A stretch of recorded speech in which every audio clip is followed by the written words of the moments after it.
میں نے نبی صلی اللہ علیہ وسلم کی شرمگاہ کبھی نہیں دیکھی، لیکن یہ روایت ہی ضعیف ہے جس کی بنیاد کے اوپر لوگوں نے اورل سیکس کے حوالے سے عجیب و غریب فتوے دیے اور کہا کہ جی میاں بیوی ایک دوسرے کی شرمگاہ کو نہیں دیکھ سکتے، یعنی وہ کہتے ہیں دیکھ ہی نہیں سکتے، اگلی بات تو آپ چھوڑ ہی دیں۔ تو یہ حدیث ہی بالکل جو ہے وہ منقطع ہے اور مردود روایت ہے جس کی بنیاد پہ یہ پورے کا پورا ایک اسکول آف تھاٹ کھڑا کیا ہوا ہے۔ بھائیو، اسلام میں ایز سچ اورل سیکس کی کوئی ممانعت نہیں آئی، سوائے وہ قوم لوط والا جو اینل سیکس ہے اس کو ضرور ایڈریس کیا گیا۔ اس حوالے سے جتنی بھی باتیں کی جاتی ہیں وہ علماء کے فتوے ہیں، اور ظاہر ہے کہ جب فتویٰ ہوگا تو وہ ایکسپرٹ اوپینین ہے، وہ اجتہادی ایشو ہے، اس میں کوئی شخص بھی دلائل کے ساتھ کسی کے ساتھ اختلاف کر سکتا ہے، اور اس کو آپ کتاب و سنت کی نص کی طرح بالکل فائنل اتھارٹی نہیں مان سکتے، اس کے لیے دلائل دینے کی ضرورت ہوگی، زبانی کلامی نہیں کہ میرا دل نہیں مانتا، یہ چیزیں اس طریقے سے نہیں۔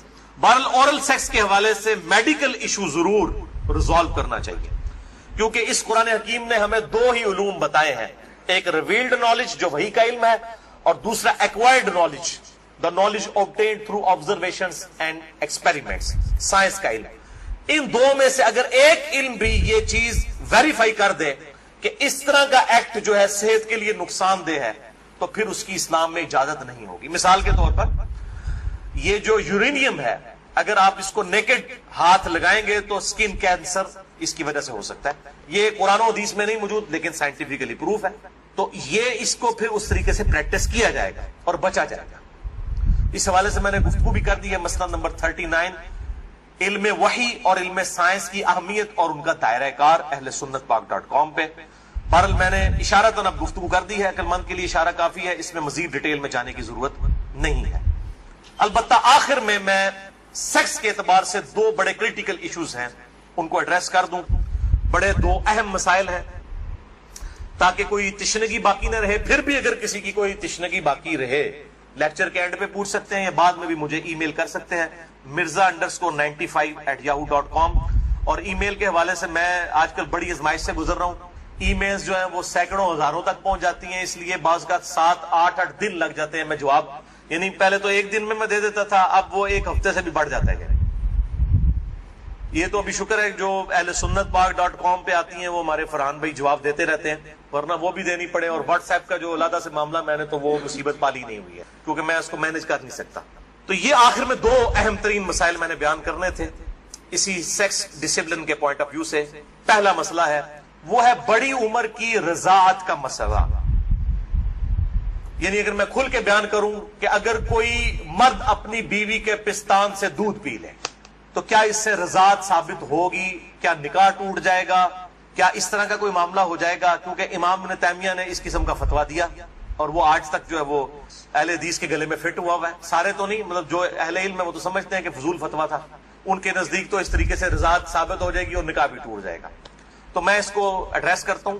صحیح بخاری اور صحیح مسلم کی متفق علیہ حدیث ہے، بخاری میں 5099 مسلم میں 3568 3568 اور مشکات میں بھی ہے انٹرنیشنل نمبر کے مطابق 3161 کہ آپ صلی اللہ علیہ وسلم نے ارشاد فرمایا کہ جو رشتے دودھ کی وجہ سے، جو رشتے جو ہے وہ نسب کی وجہ سے حرام ہوتے ہیں، وہی رشتے دودھ پینے کی وجہ سے بھی حرام ہو جاتے ہیں۔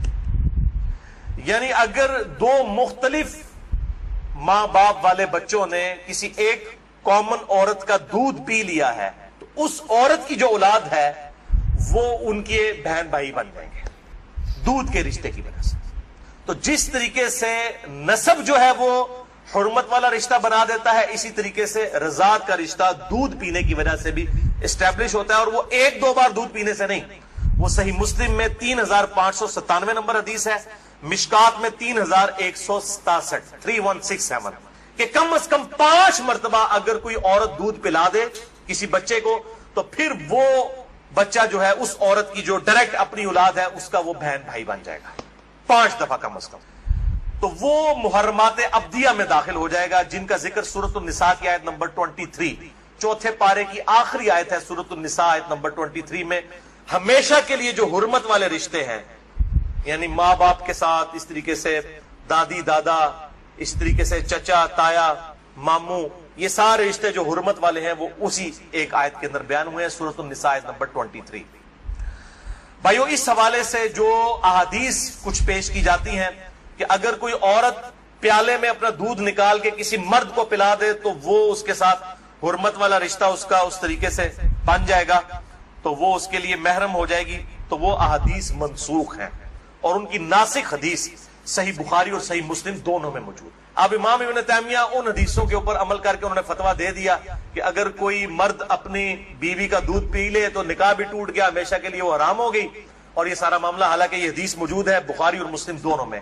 صحیح بخاری میں انٹرنیشنل نمبر کے مطابق 5102، صحیح مسلم میں 3606 اور مشکات میں 3168 3168 کہ نبی صلی اللہ علیہ وسلم نے ارشاد فرمایا الرضاعۃ من المجاعہ، کہ جو رضاعت کا رشتہ ہے یہ بھوک کی عمر تک ہے۔ جب بچہ بھوک کی عمر میں دودھ مانگتا ہے، یعنی زبان سے نہیں وہ مانگ سکتا، بھوک کی عمر تک رضاعت کا رشتہ رہتا ہے، اور وہ قرآن حکیم میں 2 سال بتائی گئی ہے دودھ چھڑانے کی عمر۔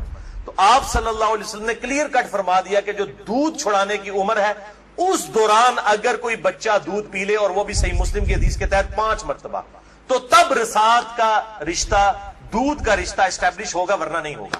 تو اب جو بڑا مرد ہے وہ تو 2 سال کا تو نہیں ہے، تو اس میں ظاہر ہے کہ بالکل امپلائڈ ہے کہ اگر کوئی اس طرح کا معاملہ کر لیتا ہے تو نہ رضاعت قائم ہوگی اور نہ میاں بیوی کا آپس میں کوئی نکاح ٹوٹنے والا معاملہ ہوگا۔ دوسرا اہم مسئلہ آج کا آخری، وہ ہے میرے بھائیوں عزل کا ایشو، یا ماڈرن لینگویج میں کنڈوم کا استعمال۔ عزل عربی میں کہتے ہیں الگ ہو جانے کو، یعنی جب میاں بیوی ازدواجی تعلق قائم کریں، ڈسچارج کے وقت وہ الگ ہو جائیں، اس کو کہتے ہیں عزل، اور اسی کی ماڈرن فارم جو ہے وہ کنڈوم ہے۔ فیملی پلاننگ کے پوائنٹ آف ویو سے بھی استعمال کرتے ہیں۔ اس میں کوئی شک نہیں ہے کہ مفلسی کے ڈر سے فیملی پلاننگ کرنا اسلام میں قرآن حکیم کی آیات کی روشنی میں اس کی کوئی گنجائش موجود ہے، قطعاً حرام ہے۔ لیکن اگر عورت کی صحت کا ایشو ہو یا اولاد کی تربیت کے پوائنٹ آف ویو سے کسی کے لیے کوئی ریسٹرکشن ہو، وہ معاملہ الگ ہے، اس کے اوپر وہ والا فتویٰ نہیں لگے گا، اور اس کے ثبوت میں 3 حدیثیں پیش کروں گا، تینوں صحیح بخاری اور صحیح مسلم سے۔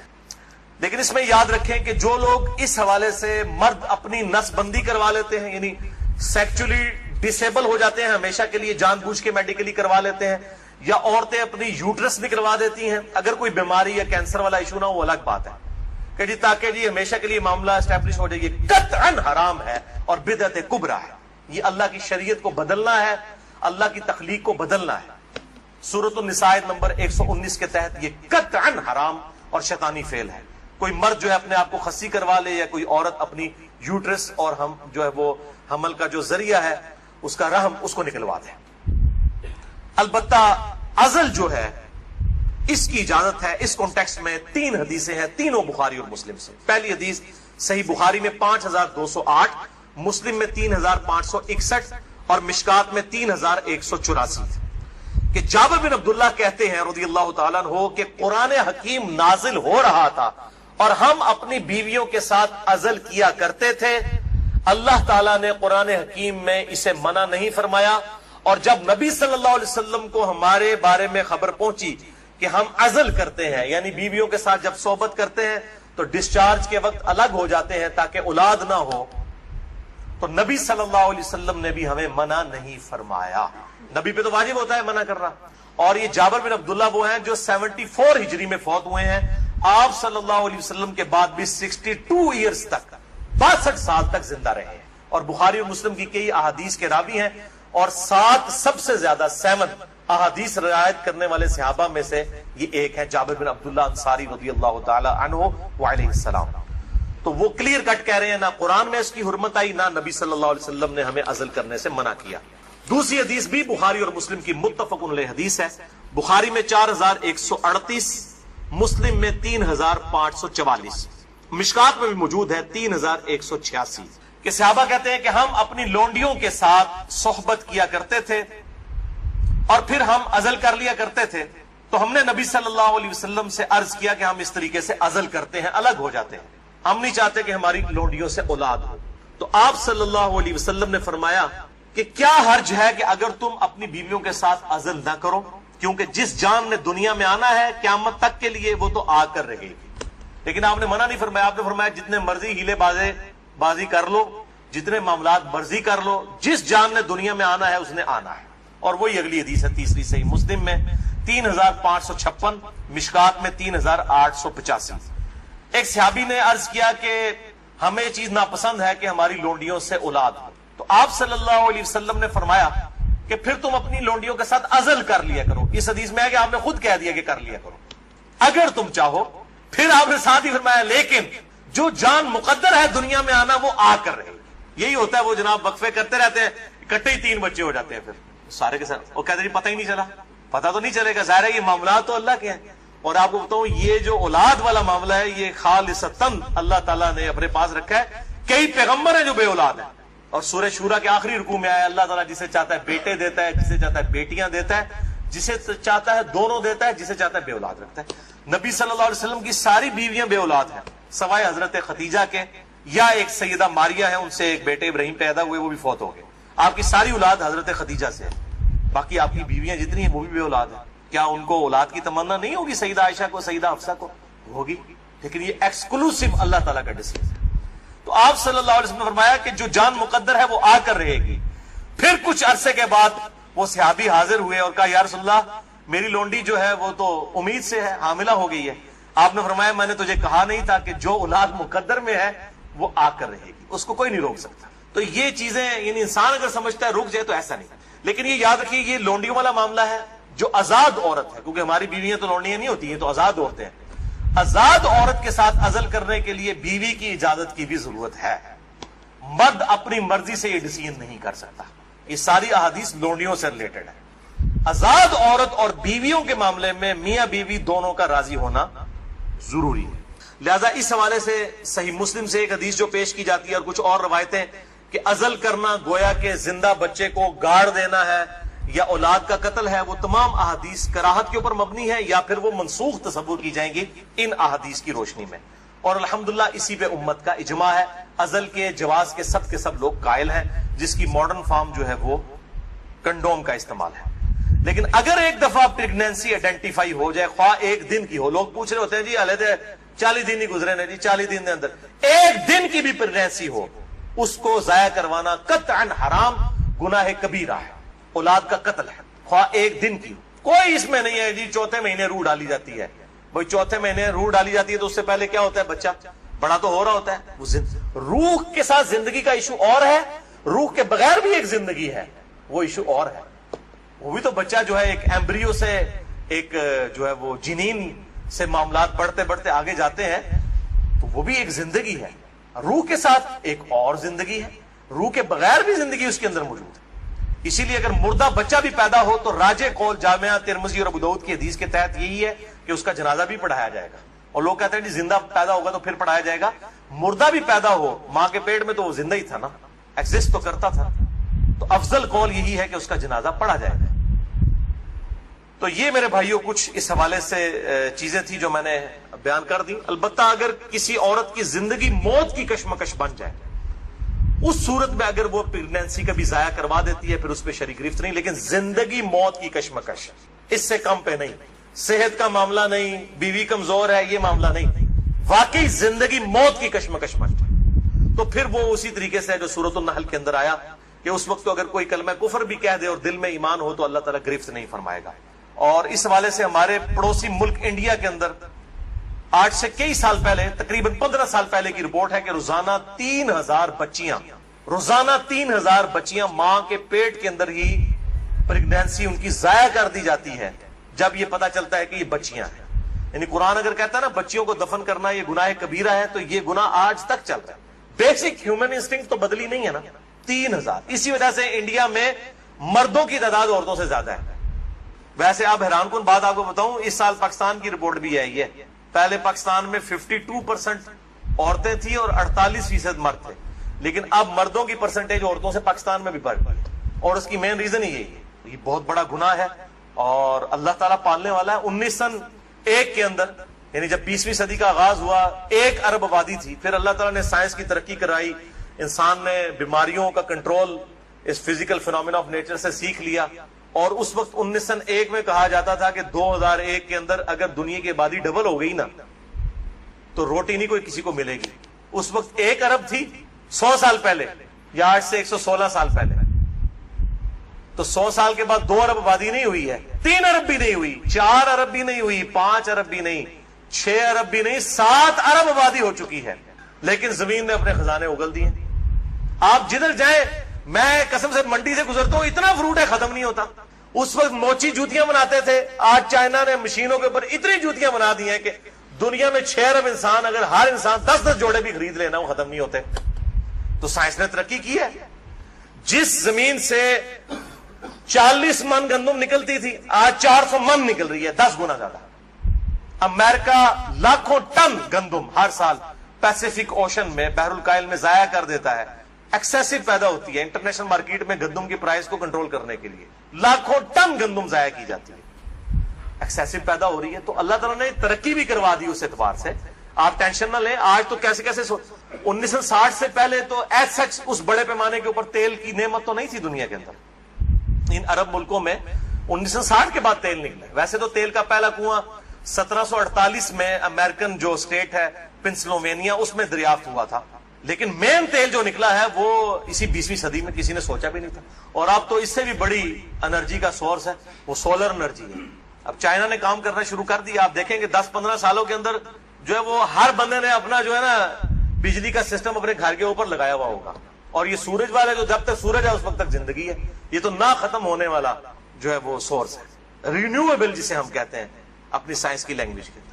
باقی یہ جو ہے نان رینیویبل ریسورسز ہیں. تیل ختم ہو جائے گا تو ختم ہو گیا, لیکن یہ سولر انرجی, جب تک سورج ہے زمین پہ زندگی ہے, زمین پہ زندگی ہے تو سولر انرجی سے آپ فائدہ اٹھا سکتے ہیں. بعد اللہ تعالیٰ سے دعا ہے, جو حق بات میں نے کہی اللہ تعالیٰ ہمارے دلوں میں راسخ فرمائے.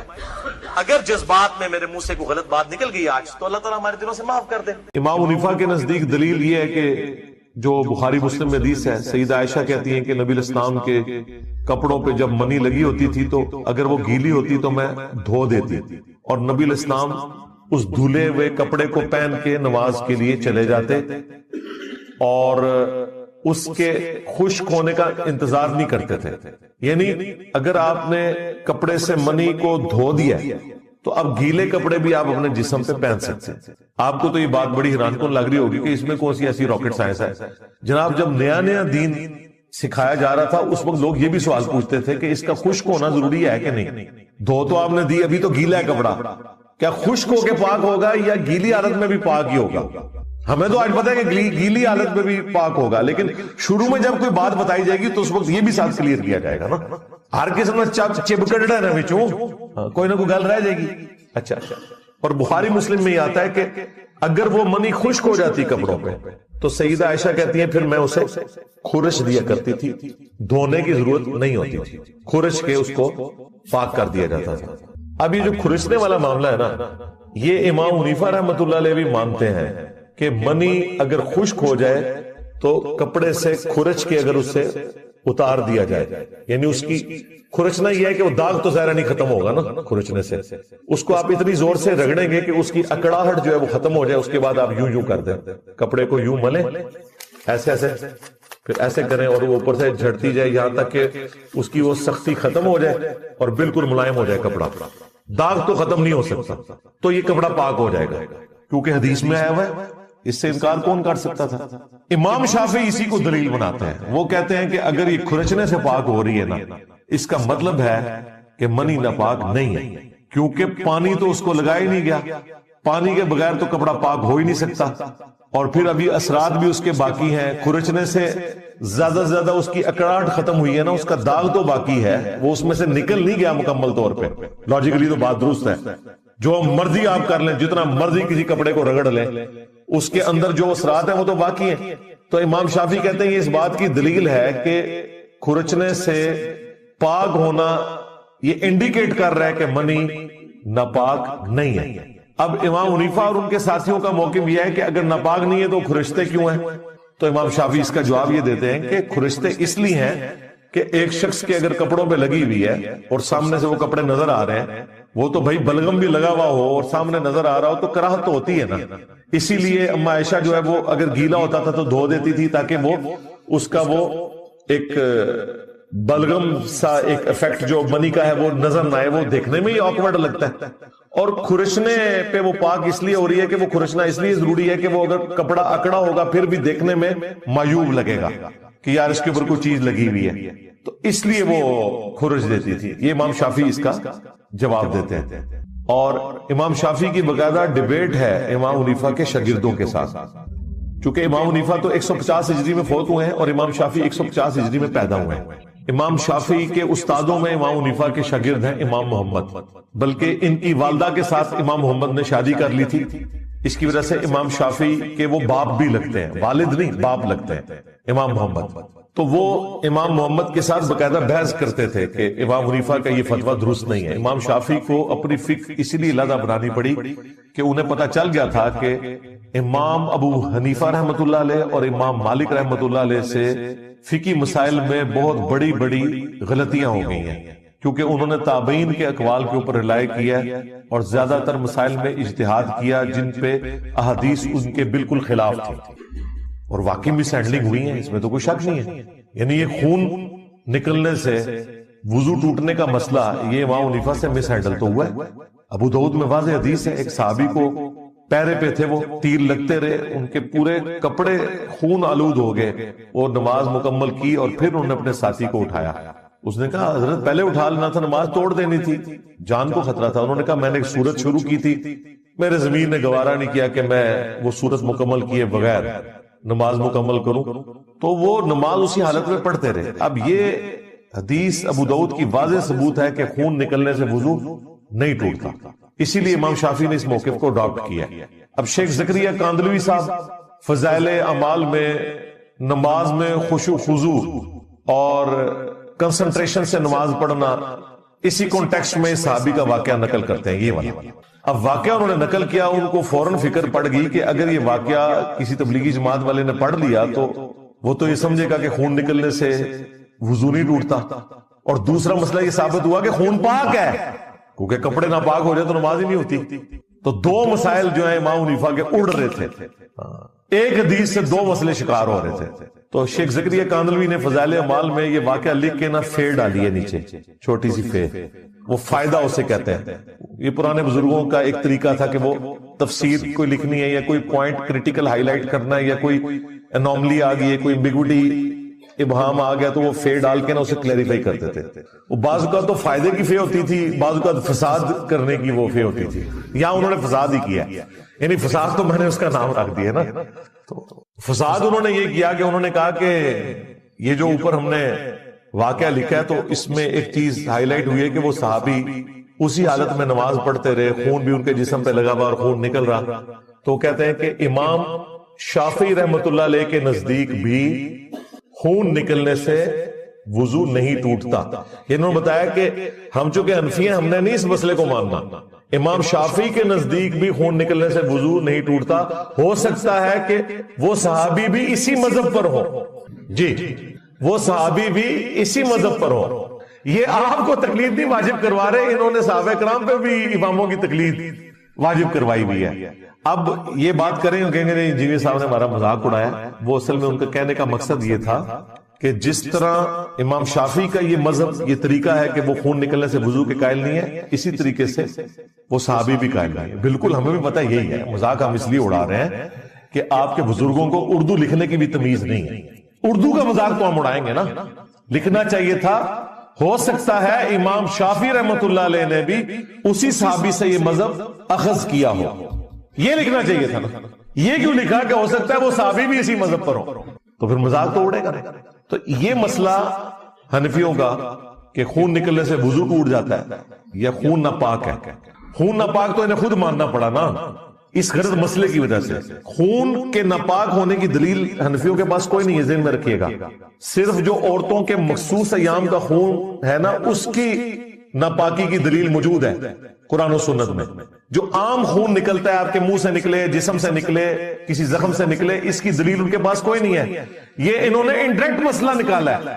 یہ کہتے ہیں کہ ہر وہ چیز جو جسم سے نکلے اور وضو توڑ دے وہ ناپاک تصور کی جائے گی. مثلا پیشاب جسم سے نکلے ناپاک تصور کیا جائے گا، وضو بھی توڑ رہا ہے. مزید پسینے سے وضو نہیں ٹوٹے گا، کیونکہ پسینے کے نکلنے سے وضو نہیں ٹوٹتا، اس لیے پسینہ ناپاک بھی نہیں ہے۔ تھوک بلغم اس کے نکلنے سے وضو نہیں ٹوٹتا، لہذا یہ ناپاک بھی نہیں ہے۔ خون کو انہوں نے کہا اس کے نکلنے سے وضو ٹوٹتا ہے، ہم پوچھتے ہیں کہاں لکھا ہوا ہے، تو وہ بھی انہوں نے قیاس کیا ہوا، اور اس پہ اگلا قیاس یہ کر دیا کہ چونکہ یہ ناپاک ہے لہذا وضو بھی توڑ دے گا۔ بعض کوئی شاطر بننے کی کوشش کریں گے تو وہ کہیں گے جی قرآن میں لکھا ہے نا 4 چیزیں حرام کی گئی ہیں، خنزیر کا گوشت، بہتا ہوا لہو، مردار، اور وہ ذبیحہ جس پر غیر اللہ کا نام لیا جائے، تو اس میں تو کھانے کی ممانعت آئی ہے۔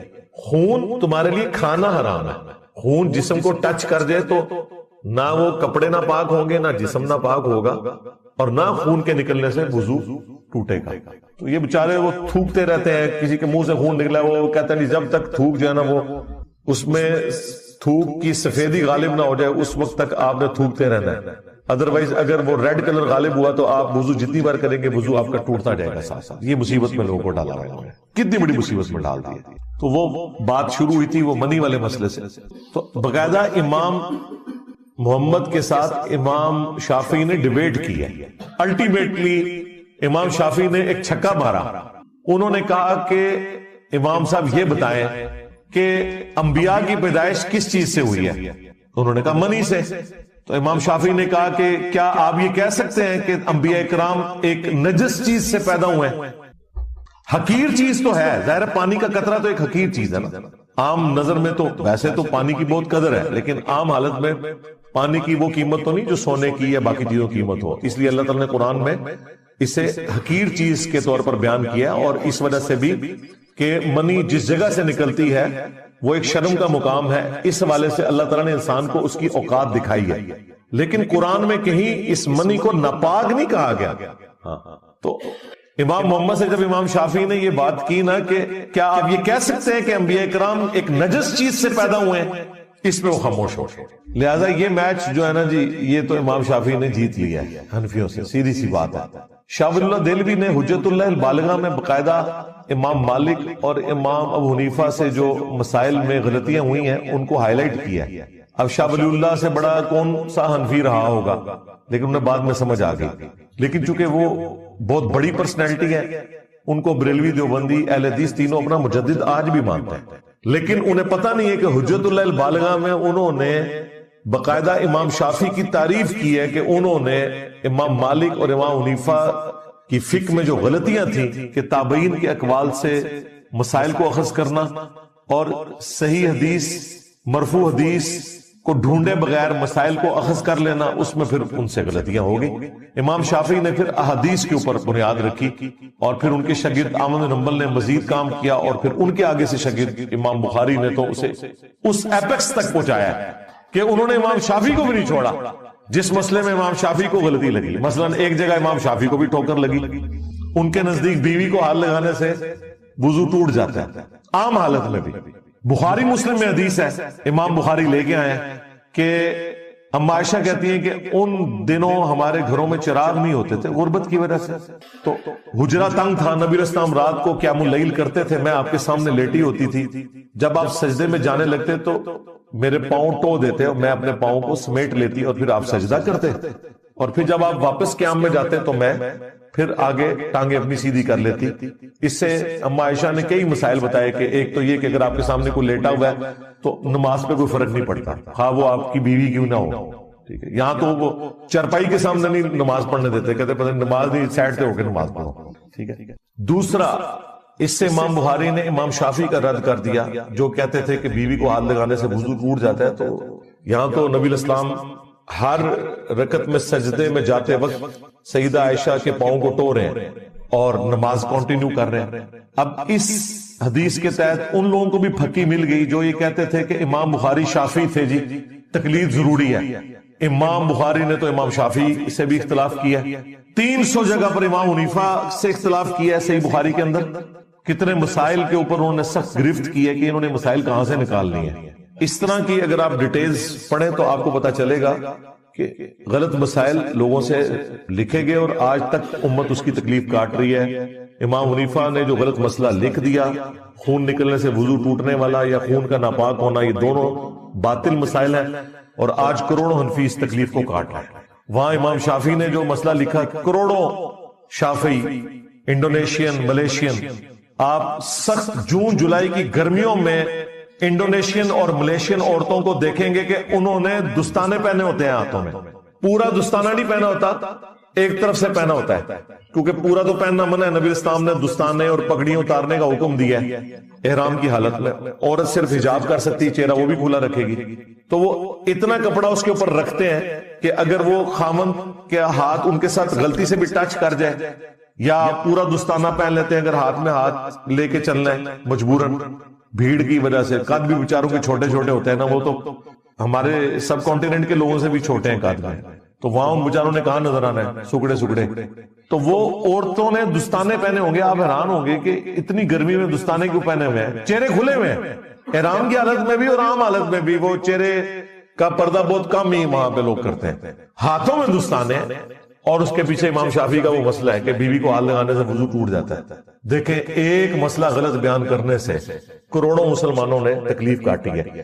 اسی لیے ہم کہتے ہیں آپ حنفی، شافعی، مالکی، حنبلی نہ ہو، آپ محمدی بنے، مسلم بنے صلی اللہ علیہ وآلہ وسلم۔ اچھا، اس طرح کی باتیں آپ کریں گے نا، یہ پتہ کہ جواب دیتے ہیں آگے سے، کہتے ہیں یہ اپنے نفس کے دین پہ چل رہے ہیں۔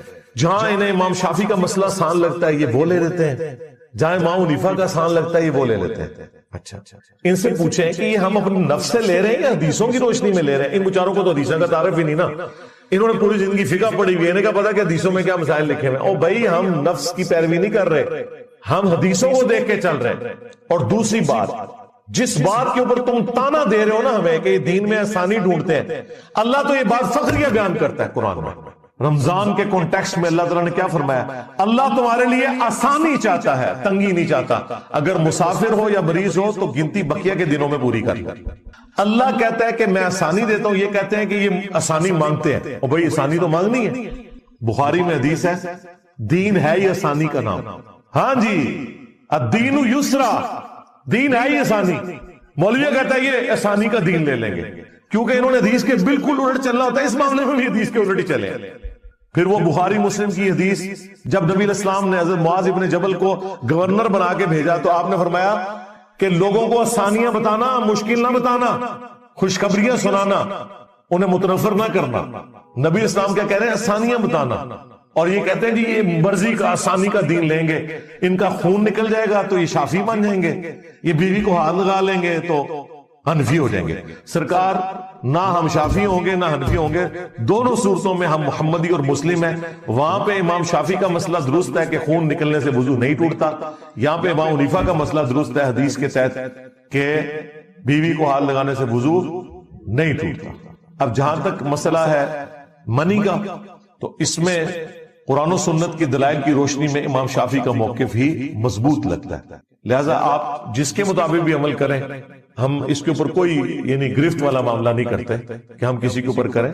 ہم اپنے طور پہ تو ضرور احتیاط کرتے ہیں، پاکی ناپاکی کے حوالے سے، صفائی ستھرائی کے حوالے سے۔ وہ تو مسلم کی حدیث ہے، صفائی نصف ایمان ہے، وہ آپ صفائی رکھیں گے۔ نبی الاسلام نے بھی صفائی والا معاملہ کیا ہے۔ رہا مسئلہ یہ پاکی اور ناپاکی والا مسئلہ، تو اس میں جو منی والا معاملہ ہے اس کے معاملے میں جو امام شافعی کا موقف مضبوط لگتا ہے ایز کمپیئر ٹو امام ابو حنیفہ رحمۃ اللہ علیہ کے۔ ایک اور حدیث ہے صحیح مسلم کے اندر کہ ایک تابعی حضرت عمر کے پاس آتے ہیں اور کہتے ہیں کہ اے امیر المومنین، قرآن میں سورہ النساء میں آیا کہ جب تم سفر پر ہو اور خوف کی حالت میں ہو تو کوئی حرج نہیں اگر قصر کر لو۔ تو اس سے تو لگتا ہے کہ اب ہم حالت امن میں، اب ہمیں قصر نہیں کرنی چاہیے۔ تو حضرت عمر نے کہا کہ یہ سیم کوسچن میں نے خود نبی علیہ السلام سے بھی پوچھا تھا، تو نبی علیہ السلام نے فرمایا اے عمر، یہ اللہ کی دی ہوئی آسانی ہے، اسے لے لو۔ یعنی اگرچہ اب خوف کی حالت نہیں ہے، لہذا قیامت تک کے لیے حکم باقی ہے کہ اگر حالت خوف نہ بھی ہو تب بھی مسافر قصر نماز کر سکتا ہے۔ لہذا یہ جو مینٹلٹی بتاتے ہیں نا کہ جی دین مشکل بنانے کا نام ہے، نہیں، دین آسانی کا نام ہے۔ صحیح بخاری میں امام بخاری نے تعلیقاً ایک چیپٹر کی ہیڈنگ میں لیا ہے کہ مولا علی جب سفر سے واپس آتے کوفے کے گھر نظر آ رہے ہوتے تھے اور وہ کوفے کے باہر ہی پڑاؤ کر کے نماز قصر کر لیتے تھے اور کہتے تھے ہم اللہ کی آسانی سے فائدہ اٹھا رہے ہیں. اور حنفی مولوی آپ کو بتاتے ہیں نہیں جی آپ پہ جب پھر مشکل وقت آئے گا تو آپ آسانی کے لیے شافی ہو جائیں گے اور ادھر وقت آئے گا تو آپ آسانی کے لیے حنفی ہو جائیں گے. جی ہم نہ حنفی ہوں گے نہ شافی ہوں گے، نہ ہمیں کوئی انٹرسٹ ہے کہ ہم اپنے عقیدے کو کسی امتی کے ساتھ منسوب کریں. ہم دونوں صورتوں میں دیکھیں گے کہ کہاں امام شافی کا مسئلہ قرآن و سنت کے قریب ہے اور کہاں امام حنیفہ کا. اور میں آپ کو بتاؤں شاہ ولی اللہ دہلوی نے لکھا ہے کہ اب وقت آ گیا ہے، اب ہمارے پاس ساری حدیثیں ایک جگہ جمع ہو گئی ہیں کہ ہم ایک ایسی نئی فقہ مرتب کریں کہ جس میں جو باتیں جس امام کی درست ہیں وہ لے لیں. یہ بڑا زبردست مشورہ دیا تھا، لیکن ان کا مشورہ تھا ہم نے پریکٹیکلی کر کے دکھا دیا اللہ کے فضل سے. ہاں شاہ ولی اللہ تو خواہش کر کے فوت ہو گئے، باقی انہوں نے حجت اللہ البالغہ میں جہاں ان کو موقع ملا ہے انہوں نے اپنا حصہ ڈالا ہے. رفع الیدین کے مسئلے میں انہوں نے کہا رفع الیدین کرنے کی حدیثیں بہت زیادہ ہیں، میرے نزدیک کرنے والے بہتر ہیں. یعنی انہوں نے طریقے سے بات پہنچا دی. ظاہر ہے کہ قتل کے فتوے نکل جانے تھے. اسی طریقے سے امام کے پیچھے فاتحہ والا مسئلہ انہوں نے کہا کہ میرے نزدیک اب جن رکعتوں میں وہ آہستہ آواز میں امام پڑھ رہا ہوتا ہے پڑھ لینی چاہیے. پھر تقلید میں تو انہوں نے لکھا کہ 4 صدی ہجری میں یہ تقلید کی بدعت شروع ہوئی اور امت کے بڑے فتنوں میں سے ایک بڑا فتنہ اماموں کی اندھی تقلید ہے. پھر حجت اللہ البالغہ میں انہوں نے 4 اماموں کے اقوال نقل کیے، امام حنیفہ، امام شافعی، امام نمبر امام مالک کا، کہ ہماری کوئی بات بھی قرآن و سنت کے خلاف ہو اسے چھوڑ دو، دیوار پہ دیوار. یہ کہتے ہیں انہوں نے چیلنج کیتا ہے کہ کٹ کے دسو کوئی. نہ سرکار نہ لکھا ہے کہ مفتی پر واجب ہے کہ جب تک ہمارے قول کی دلیل اسے معلوم نہ ہو فتویٰ نہ دے. اور امام مالک کا قول نقل کیا ہے کہ وہ رسول اللہ کی قبر کی طرف اشارہ کر کے کہتے تھے کہ ان صاحب قبر صلی اللہ علیہ وآلہ وسلم کے علاوہ کوئی ایسا شخص نہیں جس کی ہر بات مقبول ہو اور کوئی مردود نہ ہو سوائے رسول اللہ کے، اور کوئی ایسا شخص نہیں کہ جس سے اختلاف نہ ہو سکے سوائے نبی صلی اللہ علیہ وآلہ وسلم کے. اور یہ امام مالک نے خالی ایک دھمکی نہیں لگائی ہے، پریکٹیکلی عمل بھی کیا ہے. الموطا امام مالک میں امام مالک نے نقل کیا کہ عبداللہ ابن عمر حج اور عمرے کے موقع پر داڑھی کا بھی قصر کرتے تھے، یعنی مٹھی کے بعد داڑھی کاٹتے تھے. وہ ابو داؤد میں آتا ہے کہ وہ بڑھاتے ہی صرف حج عمرے کے لیے تھے، ان کی داڑھی ہوتی مٹھی تھی. یہ جو دعا ہے نا ذهب الظمأ وابتلت العروق وثبت الاجر انشاءاللہ، یہ حدیث پوری یوں ہے کہ عبداللہ بن عمر افطار کے وقت یہ دعا پڑھتے تھے اور مٹھی کے بعد داڑھی بھی کاٹتے تھے. بخاری میں تو آیا حج عمرے پہ کاٹتے تھے، ابو داؤد میں آیا مطلقاً کاٹتے تھے، اور الموطا امام مالک میں آیا کہ وہ بڑھائی انہوں نے اس لیے ہوتی تھی کہ وہ حج اور عمرے کے لیے بڑھا لیتے تھے، رمضان کے بعد داڑھی نہیں کاٹتے تھے کہ تھوڑی سی بڑھ جائے حج اور عمرے کے موقع میں کاٹ لوں گا. تو امام مالک نے ان کا فتویٰ نقل کیا کہ عبداللہ بن عمر جو ہیں وہ تو سر کے بالوں کی بھی قصر اور حلق کا معاملہ کرتے تھے، وہ داڑھی کو بھی قصر کرتے تھے. لیکن ساتھ امام مالک نے لکھا کہ یہ عبداللہ بن عمر کا ذاتی عمل ہے، امت کے لیے مشروع نہیں ہے. اختلاف کر دیا نا کہ کوئی عبداللہ بن عمر کے مسئلے کو یہ نہ بنا لے کہ داڑھی کا قصر بھی ضروری ہے، صرف سر کا ضروری ہے حج اور عمرے کے موقع پر. تو اماموں نے باقاعدہ اختلاف کیا، لیکن امام مالک سے اب اتنا بڑا مسئلہ مس ہینڈل ہوا. انہوں نے الموطا امام مالک میں لکھا کہ میں نے تو شوال کے 6 روزے کسی کو رکھتے ہوئے نہیں دیکھا. یہی امام حنیفہ بھی کہتے تھے، لیکن آج حنفی ہوں مالکی ہوں پوری امت مانتی ہے کہ شوال کے 6 روزے سنت ہے، کیونکہ صحیح مسلم میں حدیث ہے، ابو داؤد میں، ترمذی میں، نسائی میں، ابن ماجہ میں، کہ رمضان کے بعد جو 6 روزے رکھ لے شوال کے، اسے پورے سال کے پوری زندگی کے روزوں کا ثواب ہے اگر وہ روٹین میں رکھتا ہے. وہ جس طرح مرضی رکھے پورے مہینے میں پورے کرنے ہیں، چاہے فوراً شروع کر دے چاہے بعد میں کرے، یہ بھی ضروری نہیں کہ ایک فوراً رکھ لے اور باقی بعد میں، جس طرح مرضی شوال کے اندر رکھنا ہے. تو یہ میں آپ کو بتا رہا ہوں کہ امام شافعی رحمۃ اللہ علیہ نے جو کنٹریبیوشن کی ہے شاہ ولی اللہ نے اسے انڈورس کیا. پھر شاہ ولی اللہ نے حجت اللہ البالغہ میں عدی ابن حاتم والی وہ حدیث بھی ڈالی ہے جامع ترمذی کی، جنہوں نے آ کے حضور سے پوچھا تھا قرآن میں ایک آیت ہے، انہوں نے سلیپ ٹانگی ہوئی تھی، مسلمان ہوئے، حاتم تائی کے بیٹے تھے، وہ میرے دل میں کھٹکتی آیت، اتخذوا احبارہم ورہبانہم اربابا من دون اللہ. یہود و نصارہ نے اپنے جوگیوں اور صوفیوں کو اور علماء کو اپنا راہبوں کو رب مان لیا تھا اللہ کے مقابلے پر. یا رسول اللہ ہم نے تو کبھی پرستش نہیں کی اپنی علماء کی. نبی اسلام نے کہا کہ کیا تم اپنے علماء کے فتاوا جو ہے حلال اور حرام کے ڈیسیژن بغیر دلیل کے مان نہیں لیا کرتے تھے؟ ان کا یا رسول اللہ ایسا ہی تھا. فرمایا یہی تو ان کو رب بنانا ہے. یعنی عدی ابن حاتم کو حضور کہہ رہے ہیں کہ عدی ابن حاتم تو نے کر لینا تھا غور کہ کتابوں کا خدا اور ہے بابوں کا خدا اور.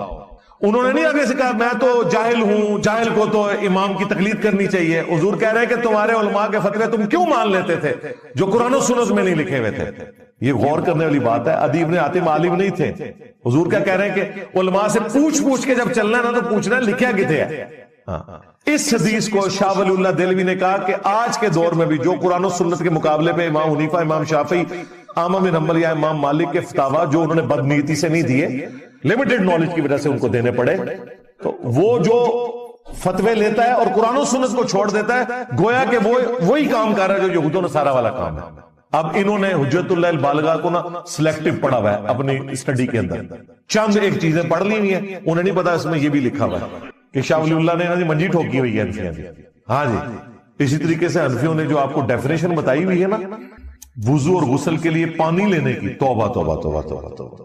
میں آپ کو وثوق سے کہہ رہا ہوں جو انہوں نے ڈیفینیشن بتائی ہے اس کے تحت تو کسی صحابی کا وضو نہیں ہوتا. یہ کہتے ہیں کہ داڑھی کا ایک ایک بال اور کھال تک دھلنا، ان کی داڑھی کے لیے جتنا پانی چاہیے نا اس میں 10 بندے وضو کرتے ہیں. جی ہاں، بخاری مسلم میں جو کیلکولیشن بنتی ہے نا نبی الاسلام کے وضو کا پانی جس سے آپ وضو فرماتے تھے آدھا لیٹر ہے. جی ہاں، ایک بوٹل ہوتی ہے نا اس سے نبی الاسلام وضو فرما لیتے تھے. بخاری مسلم میں نبی الاسلام نے ایک دفعہ بھی پانی لیا ہے اعضائے وضو دھونے کے لیے، ایک دفعہ. اب مجھے بتائیں ایک دفعہ آپ پانی لیں گے، نبی الاسلام کی تو داڑھی گھنی تھی، ان کے تو 10 گلاس چاہیے گھنی داڑھی کو دھونے کے لیے. اور بھائی جتنا چہرہ سامنے نظر آ رہا ہے وہ کافی ہے، باقی آپ نے داڑھی کا خلال کرنا. ایک دفعہ اعضائے وضو، 2 دفعہ بھی بخاری مسلم میں حدیث میں ہے، 3 دفعہ بھی، تینوں طریقے سنت، 3 دفعہ بھی لیں. تو جو یہ ڈیفینیشن بتاتے ہیں نا دھونے کی، اس میں 3 دفعہ پانی لینے سے داڑھی والے کا چہرہ نہیں دھلتا. کہتے ہیں جی ایک ایک بال تک، اور نہیں ہو یار، بس یہ سامنے جو چہرہ نظر آ رہا ہے داڑھی کا خلال، دیٹس آل، ختم. ایک دفعہ پانی لینا بھی صاحب، 2 دفعہ بھی، 3. اسی طریقے سے غسل کے لیے بخاری مسلم میں اگر آپ دیکھیں تو آپ کو ملے گا 7 لیٹر پانی کے ساتھ. نبی الاسلام نے 7 لیٹر پانی کے ساتھ غسل بھی کر لیں. 7 لیٹر کتنا ہوتا ہے؟ 1.5 لیٹر کی کتنی بوتلیں بنی؟ 4.5 بوتلیں، جو 1.5 لیٹر کی آپ کی یہ بوٹلز ملتی ہیں. چلیں اس کو راؤنڈ آف کر لیتے ہیں، 5 بوتلیں 1.5 لیٹر کی، اس سے نبی اسلام غسل کر لیتے تھے. بلکہ وہ ایک صحابی تو آ کے بحث کر رہے تھے سیدہ عائشہ کے ساتھ نا کہ میرے تو سر کے بال بہت گھنے ہیں. انہوں نے کہا نبی الاسلام کے تو سر کے بال تم سے بھی زیادہ گھنے تھے، داڑھی بھی گھنی تھی، تو حضور تو اتنے پانی سے غسل کر لیتے تھے. تو اس زمانے میں لوگ وام کرتے تھے. اسی وجہ سے وہ بخاری مسلم میں آتا ہے کہ اما عائشہ نے 2 تابعین کو غسل کر کے دکھایا تھا، فزیکلی سامنے نہیں کیا تھا. ان کا وہم نکالنے کے لیے اما عائشہ پردے میں اٹیچ باتھ میں گئی تھی. وہ کہتے ہیں کہ اس میں لکھا ہے ایک موٹا کپڑا تھا، تو ظاہر اس زمانے میں کپڑے کا ہی بات ہوتا تھا. ابھی بھی آپ ڈرائیو انڈ میں کچھ عرصہ پہلے پکے باتھ روم بنے، ورنہ وہ کپڑے کا ہی باتھ روم بنا ہوتا ہے، اس میں سے کوئی نظر تو نہیں آتا ہے.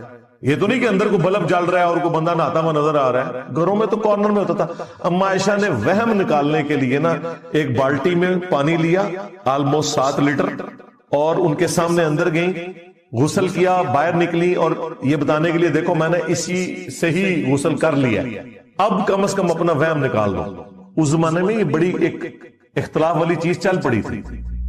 عبداللہ ابن عمر بڑی سختی کرتے تھے عورتوں کے اوپر کہ وہ عام غسل کے لیے بھی چٹیاں کھولیں گی.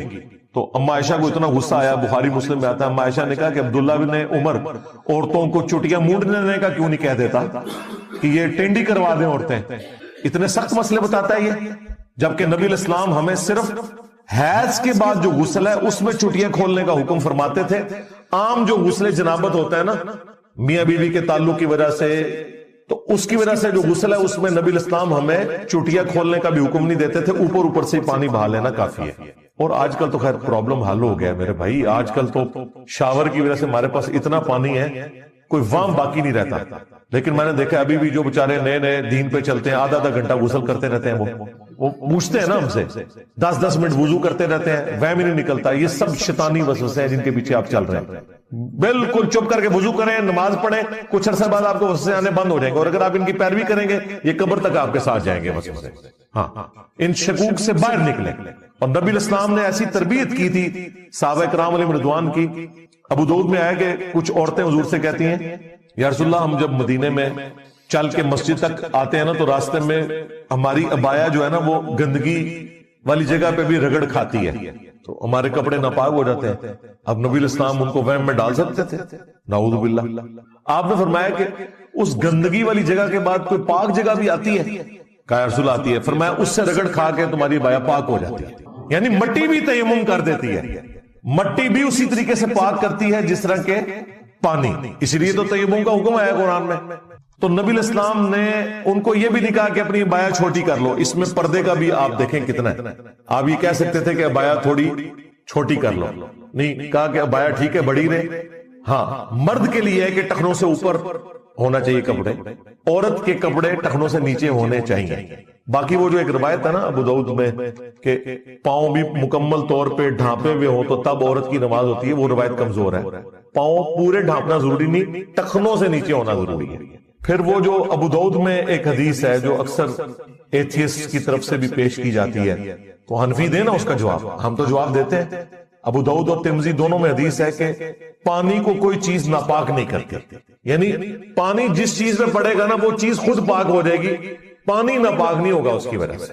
اور امام داؤد باقاعدہ اس حدیث کے ساتھ اس کنویں کا ذکر کرتے ہیں جو مدینہ شریف میں تھا, اور امام داؤد کہتے ہیں میں خود اس باغ کا جو مالک تھا اس کی اجازت سے اس کنویں میں اترا جس میں نبی الاسلام سے جس کنویں کے بارے میں پوچھا گیا تھا, اور کہتے ہیں میں نے اپنی چادر اتار کے نا اس کا باقاعدہ ڈایامیٹر بھی میئر کیا, وہ آلموسٹ 9 فٹ بن رہا تھا. میں کیلکولیشن کر کے بتا رہا ہوں 9 فٹ کتنا سا ہوتا ہے, 9 فٹ کا وہ ڈایامیٹر تھا اس کا, یعنی ایک ایج سے دوسرے ایج تک کی جو ریڈیس بن گیا 4.5 فٹ. وہ کہتے ہیں وہ کنواں تھا پانی کا جس سے اہل مدینہ وضو غسل کے لیے پانی بھی بھرتے تھے. وہ جو ابو داؤد میں آیا کہ اس کے ایک کارنر کے اوپر مرے ہوئے کتے اور گندے کپڑے بھی ہوتے تھے, تو وہ یہ اعتراض کر رہے ہوتے ہیں کہ جی وہ ناپاک. بھئی جب اتنا کتر کا بھی ایک کنواں موجود ہے, اس کے کارنر کے اوپر کو گندگی پڑی بھی ہوئی ہے, باقی حصہ اس کا پاک ہی رہے گا. ویسے تو حنفیہ نے وہ دے در دے کی جو کیلکولیشن کی ہوئی ہے نا وہ تو 100 اسکوائر فٹ کی ہوئی ہے کہ 10 فٹ بائی 10 فٹ کا ایک تالاب ہو, اتنا گہرا ہو, وہ ہو. اللہ نے آپ کے لیے آسانی والا معاملہ کیا. اسی طریقے سے یہ راہ چلتے ہوئے جو کیچڑ والا معاملہ ہے, جب تک آپ کو وثوق سے نہ پتا ہو کہ یہ گٹر کا پانی اس میں شامل ہوا ہے اور وہ گندگی نظر نہ آ جائے, یہ سارے کا سارا پانی کیچڑ پاک ہے کیونکہ مٹی ہے, اس مٹی سے تیمم ہو سکتا ہے. کہتے نہیں ہمیں پتا تو نہیں. بھائی پاک ہونے کا یقین کرنا ضروری نہیں ہے, ناپاک ہونے کا یقین کرنا ضروری ہے. یہ آپ نے پوائنٹ نوٹ کرنا ہے. پاک ہونے کا یقین کرنا ضروری نہیں, ہر چیز اپنی اصل میں پاک ہے. بخاری مسلم حدیث ہے پوری زمین میرے لیے سجدہ گاہ بنا دی گئی ہے. ہاں جو ناپاک جگہ ہوگی نا جس کا آپ کو پتا چل گیا کہ ناپاک ہے وہ معاملہ الگ ہے. ادروائز عام حالت میں جتنی روڈ کے اوپر مٹی ہے یا راستے میں جو مٹی ہے, ہمارا تو سیوریج کا نظام بہت بہتر ہے. آپ ذرا ان زمانے میں لوگوں کی اہل مدینہ کی کیا حالت ہوتی ہوگی, وہ اتنی یعنی صفائی کا اہتمام کر سکتے تھے جتنا ہم آج کر لیتے ہیں. تو یہ دنیا میں اس طرح معاملات نہیں چلتے. لہذا اس طرح کے وہم میں پڑ جانا, بعض لوگ پاکی پلیدی کے مسائل میں اتنے پھنستے ہیں, پوری ٹینکیاں خالی کر دیتے ہیں, نفسیاتی مریض بن جاتے ہیں. ہمیں لائیو سیشنز میں کئی بچیوں کے بھی باقاعدہ نیچے چیٹ باکس میں کوسچنز آئے ہیں, وہم کا شکار ہیں, کئی بچے وہم کا شکار ہیں. ان کے ماں باپ لادہ سے پریشان ہوتے ہیں کہ یہ بچے دین پہ چلیں, یہ پاگل ہی ہو گئے. وہ اس لیے پاگل ہوتے ہیں کہ انہیں دین کا علم نہیں ہے. اگر دین کا علم ہو میرے بھائی, ایک لوٹے سے بڑے آرام سے وضو ہو جاتا ہے اور پانی بچ بھی جاتا ہے. لیکن جو فقہ حنفی والوں نے آپ کو وضو بتایا ہوا ہے, ایک لوٹے سے نہیں کم از کم 2 یا 3 لوٹے چاہیے. اور میں نے کتنے بڑے بڑے علماء کو دیکھا ہے وضو کرتے ہوئے حنفیوں کے, کس طریقے سے وہ وضو کرتے ہیں. 2 3 کیا کئی لوٹے لگ جاتے ہیں. ٹوٹی کے نیچے تو وضو کرنا بہت آسان ہے. ہمارے پاس پانی اویلیبل ہے, آپ کی مرضی, 1 دفعہ عزائے وضو دھوئیں, 2 دفعہ دھوئیں, 3 دفعہ دھوئیں, تینوں طریقے سنت ہے. یہ میں نے تفصیلاً اس لیے گفتگو کی کہ یہ وہ مسائل ہیں جن کی وجہ سے لوگ مصیبت کا شکار ہوتے ہیں. اس طریقے سے گھروں میں بھی یہ پاکی پلیدی کے جو مسائل چل رہے ہوتے ہیں, واشنگ مشین کا کہ جی وہ ناپاک کپڑے مکس ہو گئے ہیں پاک کے ساتھ. او بھائی یہ فرق کرنا ہی بڑا مشکل ہے. ایک گھر کے اندر جتنے بھی کپڑے ہیں آپ انہیں ناپاک ہی تصور کریں. ٹھیک ہے, جب مشین لگی ہوئی ہے تو ساروں کو ایک دفعہ پاک کرنا ہے, صابن بھی تو نکالنا ہے نا, صرف بھی تو نکالنا ہے. تو ایک بار مشین سے جب گزارا, اس کے بعد آپ اس بالٹی کو, جو صاف پانی کی بالٹی ہے, اس کو رکھیں ٹوٹی کے نیچے, ٹوٹی اوپر سے کھول دیں, ہلکی سی پانی اوور فلو کرتا رہے, وہ بہتے ہوئے پانی میں آئے گا جسٹ لائک ایک چشمے کا پانی. ایک طرف سے آپ اس میں کپڑے ڈالیں, پانی اوور فلو کراتے رہیں, جب اس میں سے وہ نکل جائے اس کو علیحدہ رکھیں. اور اس طریقے آج کل تو آٹومیٹک واشنگ مشین تو خود بھی یہ پانی کے سرکل چلا دیتی ہے اور بڑی آسانی ہو جاتی ہے. اب مجھے بتائیں, حرمین شریفین میں اگلے دن غور کر رہا تھا, یہ لوگ اتنے پاکی پلیتی کا دھیان کرتے ہیں اور یہ کہتے ہیں جی آٹومیٹک واشنگ مشین میں کس طرح کپڑے پاک ہوں گے. یہ جو بتاتے ہیں نا کہ جی اس طرح کریں اور پھر وہ جب وہ پورا بہ کے آگے نکل جائے پھر دوسرا. اللہ کے بندوں, مسجد نبوی اور بیت اللہ شریف کے قالین سارے آٹومیٹک مشینوں میں ہی پاک